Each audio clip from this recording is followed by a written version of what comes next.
नमस्कार प्रिय दर्शकों।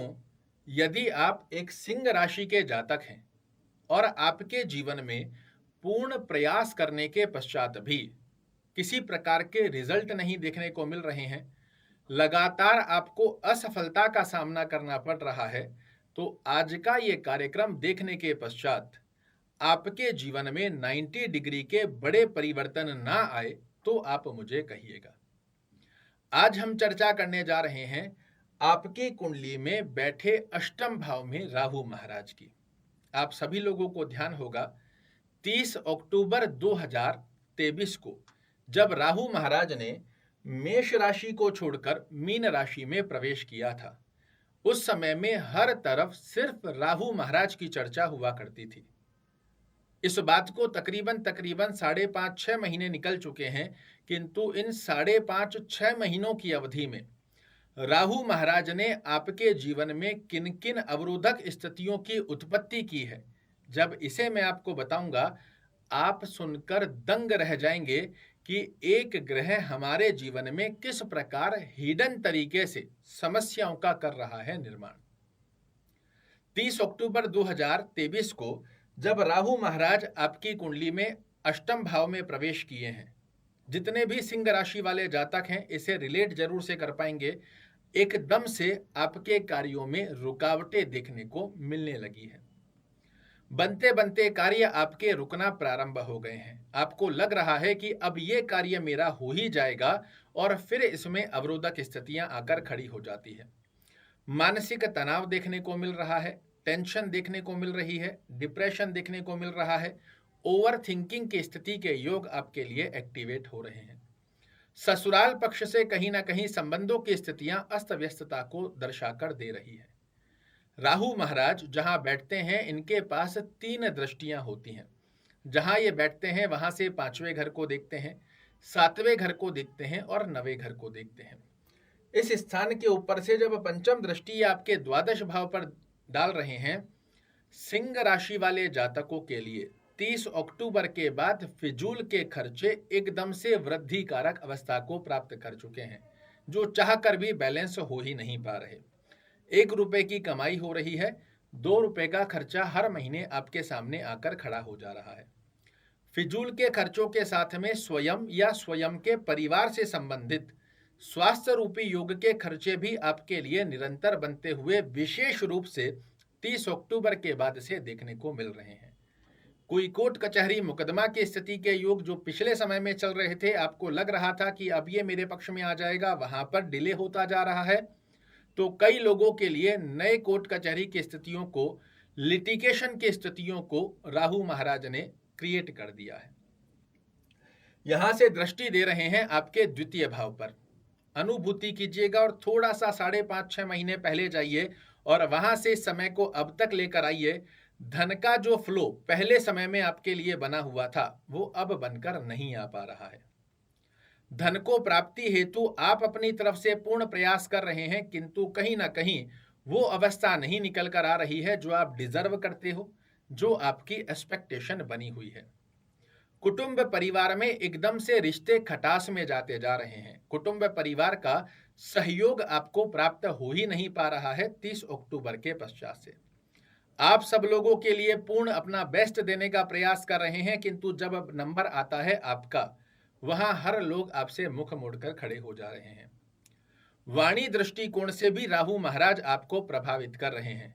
आप सामने वाले को कह क्या रहे हो, सामने वाला समझ क्या रहा है, उसका आउटपुट कुछ और निकल कर आ रहा है, जो कि आपके लिए किसी भी प्रकार से सकारात्मक दृष्टिकोण की अवस्था को नहीं दर्शा पा रहा। राहु की 9वीं दृष्टि आपके चतुर्थ भाव में बन रही है, और सिंह राशि वाले जातकों के लिए जिनके जीवन में भौतिक सुख पहले से भी बने हुए थे, उनके लिए एकदम से भौतिक सुख होते हुए भी जो उसका आनंद निकल कर आना चाहिए वो नहीं निकल कर आ पा रहा। तो कई लोगों को भौतिक सुखों में ही प्रॉब्लम को फेस करना पड़ रहा है। कोई प्रॉपर्टी खरीदना चाह रहे हैं या बेचना चाह रहे हैं, उसमें समस्याएं आ रही है। पैतृक संपत्ति से संबंधित भाई बंधु अलग से आकर विवादास्पद स्थितियों को क्रिएट करने लगे हैं। माता को या तो 30 अक्टूबर के बाद एकदम से स्वास्थ्य में परेशानी आने लगी है, तो या फिर अंडरस्टैंडिंग रिलेटेड प्रॉब्लम देखने को मिल रहे हैं। और जनता में जो आपको पिछले समय में यश, मान और प्रतिष्ठा प्राप्त हो रही थी, वो आपके लिए धीरे धीरे कमजोर होती जा रही है। अगर ये अवस्था 30 अक्टूबर के बाद से आप अपने जीवन में फेस कर रहे हैं, मैं आपसे निवेदन करूंगा कि कमेंट में जरूर से लिख कर जाइएगा, ताकि बहुत से महानुभाव जो ये कहते हैं कि अष्टम में बैठा राहु व्यक्ति के जीवन में बहुत बड़े लाभ देता है। अष्टम में बैठकर राहु समस्याओं का निर्माण करता है, जिससे आपको सही ढंग से अवगत कराया ही नहीं जाता। एक अवस्था आपको समझ में आई है कि राहु महाराज किस प्रकार से हिडन वे के अंदर आपके लिए समस्याओं का निर्माण करते आ रहे हैं, और हम जूझते जा रहे हैं, फिर भी सफलता का योग प्राप्त नहीं हो पा रहा। अब जब समस्या है तो समाधान भी होगा। तो शास्त्र कहता है राहु महाराज जब भी 6, 8, 12 के अंदर जाते हैं, उस अवस्था में यदि आप राहु के व्यक्तित्व को अपना लें तो राहु बाध्य हो जाता है आपको अपनी तरह से अच्छे रिजल्ट देने के लिए। इसीलिए मैंने थंबनेल में भी लिखा है कि जब कोई काम ना आए वहां राहु नैया पार लगाए। किंतु इसी के साथ एक और स्लोगन बना हुआ है कि ऐसा कोई सगा नहीं जिसे राहु ने ठगा नहीं। आपने जब तक राहु को नहीं समझा तब तक ये आपको निरंतर ठगता रहेगा, इसमें तो किसी प्रकार के किंतु परंतु है ही नहीं। क्योंकि आप सभी लोग भली भांति जानते हैं, जब अमृत वर्षा, अमृत पान कराया गया देवताओं को, उस समय में देवताओं की पंक्ति में बैठकर एक राक्षस ने अमृत पान कर लिया, देवताओं को बेवकूफ बनाकर। जहां देवता भी नहीं समझ पाए कि एक राक्षस है, तो हम तो एक साधारण मनुष्य हैं। और जब तक राहु की स्थिति को नहीं समझोगे, विश्वास मानिए ये आपको सफल होने की स्थितियों में परिपूर्णता का लाभान्वित योग प्राप्त होने ही नहीं देते। पाराशर ऋषि की स्थिति का योग है कि राहु की स्थिति का लाभ लेने के लिए राहु की संगत की अवस्था को अपना लीजिए। कैसी? तो चालाकी। और चालाकी भी कैसी? तो पहली अवस्था में समझिए, आप कोई भी कार्य करने का विचार कर रहे हो, चाहे वो आपके करियर से रिलेटेड हो, चाहे आपके भौतिक सुखों से संबंधित हो, चाहे आपके परिवार से संबंधित हो, किसी भी व्यक्ति को अपनी प्लानिंग के बारे में साझा आपको नहीं करना होता। और इसे आपने पिछले समय में भी अनुभूति की होगी और आगामी 12 महीनों में और कर देखिएगा। जब जब आपने अपनी प्लानिंग को किसी के साथ शेयर किया, समझ लीजिए वो कार्य आपका होगा ही नहीं। ये साइलेंट अवस्था के अंदर कार्य करने की अवस्था को दर्शा रहे हैं। तो इनका ही स्वरूप आप अपनाओ। कोई भी प्लानिंग है, चाहे वो फ्यूचर को लेकर है, चाहे प्रेजेंट को लेकर है, इसे जितना शांति स्वरूप में अपने हृदय में रखकर आप प्लान करके उसके ऊपर एक्शन लोगे, 100% आपको सफलता का योग प्राप्त होगा। वहीं दूसरी तरफ इसके डिंडोरे चारों तरफ पीट दोगे, वो कार्य पिछले समय में भी नहीं हुआ है और आगामी समय में भी नहीं होगा। दूसरी अवस्था, जहां राहु आपके शरीर को घेरता है, यदि आप मांस मदिरा का सेवन करते हैं, शराब इत्यादि का सेवन करते हैं, दुर्व्यसनों का सेवन करते हैं, गलत संगति की तरफ का आकर्षण, क्योंकि इस स्थान पर बैठकर राहु आपको इनकी तरफ बहुत जल्दी से आकर्षित कर देता है, किंतु इससे जितना दूर रहेंगे उतना राहु का नकारात्मक दृष्टिकोण आपके शरीर पर प्रभावित नहीं हो पाता।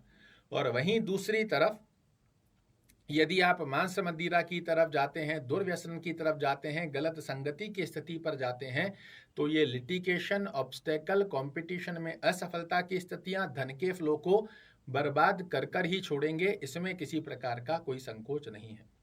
तो क्या करना है? पहली स्थिति में शांति से, बिल्कुल शांति अवस्था में प्लानिंग कर अपने लक्ष्य को साधो और किसी के कानों कान खबर भी मत जाने दो। वो कार्य यदि आपका सफल ना हो तो मुझे कहना। दूसरी अवस्था के अंदर दुर्व्यसनों से जितना दूर रहोगे, राहु का नकारात्मक दृष्टिकोण आपके शरीर से उतने ही नकारात्मक अवस्था में दूर रहता है। अब आप एक बात समझिए कि आप जीवन में आगे बढ़ना चाह रहे हो, क्योंकि सिंह राशि वाले जातक अपने आप में एक शेर होते हैं और शेर कभी हारता नहीं है, किंतु लगातार असफलता का जब सामना करना पड़ जाए तो शेर भी हार कर थक कर बैठ जाता है। और वही स्थिति आपके लिए अभी वर्तमान समय में देखने को मिल रही है। आप इसे ऐसे समझिए कि आप जीवन में आगे बढ़ना चाह रहे हो, किंतु यदि कोई आपका पैर पकड़कर खड़ा हो गया तो चाहकर भी आगे बढ़ नहीं सकते, और इस समय में राहु महाराज आपका पैर पकड़कर खड़े हैं।